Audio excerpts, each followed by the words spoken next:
Practice উত্তম কৃষি চর্চা ব্যবস্থাপনা। একটা মজার তথ্য বলে আপনাদের তেঁতুলিয়াবাসীকে, মাঠ ভিত্তিক কৃষি প্রশিক্ষণ কার্যক্রম সাধারণত গুণে মানে অনন্য হচ্ছে বাংলাদেশের কৃষি পণ্য। বাংলাদেশের চিকন চাল, বাংলাদেশের আম, বাংলাদেশের কলা, বাংলাদেশের সবজি, এটা হচ্ছে বিদেশি বিখ্যাত, প্রচুর চাহিদা রয়েছে, কিন্তু আমরা এটা রপ্তানি করতে পারছি না। তার একমাত্র কারণ হলো আমাদের উত্তম কৃষি চর্চা, যেটা গুড এগ্রিকালচারাল প্র্যাকটিসেস, সেটি আমরা যথাযথভাবে অনুসরণ করছি না। যারা এখানে অগ্রগামী কৃষক কিশোরী রয়েছেন, তাদের কাছে আমার একটা বিশেষ অনুরোধ থাকবে, আপনারা উত্তম কৃষি চর্চা অনুসরণ করার জন্য ইতিমধ্যে আমরা প্রশিক্ষণ দেওয়া শুরু করেছি একদিন ব্যাপী, এবং যারা প্রশিক্ষণ নিতে আগ্রহী সেটা যাতে আমাদের সাথে কৃষক যোগাযোগ করে। আমরা যে রপ্তানি করব সেই প্রোডাক্টটা যদি আমাদের গুণগত মান সম্পন্ন না হয়, তাহলে তো আমরা আন্তর্জাতিক বাজারে টিকে থাকতে পারবো না। এখন তো মুক্ত বাণিজ্য, আমাদের যে ফলটা উৎপাদন করতেছি, আমরা ধরলাম একটা পেয়ারা উৎপাদন করলাম, আমরা একটা মালটা উৎপাদন করলাম, বা আমরা ধান উৎপাদন করলাম, এটা যদি আমাদের গুণগত মান সম্পন্ন না হয়, তাহলে কিন্তু আমরা এটা বিদেশে রপ্তানি করতে পারবো না, এবং আমাদের এই মাল কেউ নেবে না। এই কারণে আমাদের গ্যাপ অনুসরণটা করতেই হবে।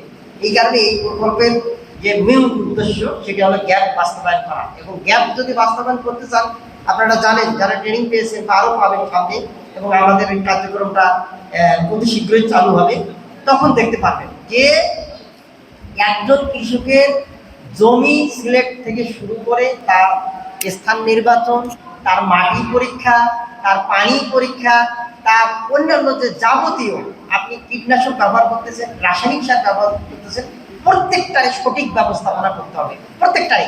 আমরা যে বলছি যে আমরা খরগোশ কৃষি থেকে আধুনিক কৃষি, বাণিজ্যিক কৃষিতে যেতে চাচ্ছি। আমাদের কৃষিটা কি? কৃষি একটা বিজ্ঞান, বিজ্ঞানের অনবরত চেঞ্জ হচ্ছে, মাটির ধরন চেঞ্জ হচ্ছে, আবহাওয়া চেঞ্জ হচ্ছে। এই আবহাওয়া মাটির সাথে খাপ খাইয়ে আমাদের ফসল উৎপাদন করা খুবই জরুরি। আমাদের জনসংখ্যা বাড়ছে, কিন্তু আমাদের জমি বাড়ছে না। এই অল্প জমিটাতেই আমাদের কিভাবে অধিক ফলনের আওতায় আনা যায়, অধিক ফলন আমরা কিভাবে পাবো, কিভাবে আমরা নিরাপদ খাদ্য খাবো।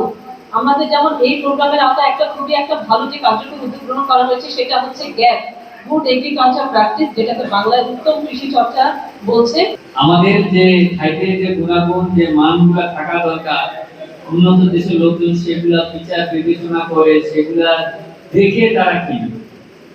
বাট আমরা যেটা খাই গতানুগতিক কৃষি, এখানে কোনো কীটনাশকের দেওয়ার কোনো সিস্টেম নাই। যে যার মতো কীটনাশক দিতেছি, যে যার মতো চাষ করতেছি, এটি করলে কিন্তু হবে না। কাজেই এখানে সবাইকে এখানে আমরা একত্রিত করছি এই বিষয়গুলা বোঝার, জানার, যাতে আমরা যেন আধুনিক কৃষিটা গ্রহণ করি, সেই মোতাবেক আমাদের নির্দেশনা মোতাবেক যদি আমরা চাষ করি, তাহলে আমাদের দেশের একদিকে খাদ্য চাহিদা মিটবে, একদিকে আমাদের নিরাপদ খাদ্য নিশ্চিত হবে, আরেকদিকে আমাদের যে অতিরিক্ত যে উৎপাদন, সেটি কিন্তু আমরা আমাদের পার্শ্ববর্তী দেশ সহ আমরা আধুনিক বিশ্বে সেটি আমরা রপ্তানি করে প্রচুর বৈদেশিক মুদ্রা কিন্তু অর্জন করতে পারি।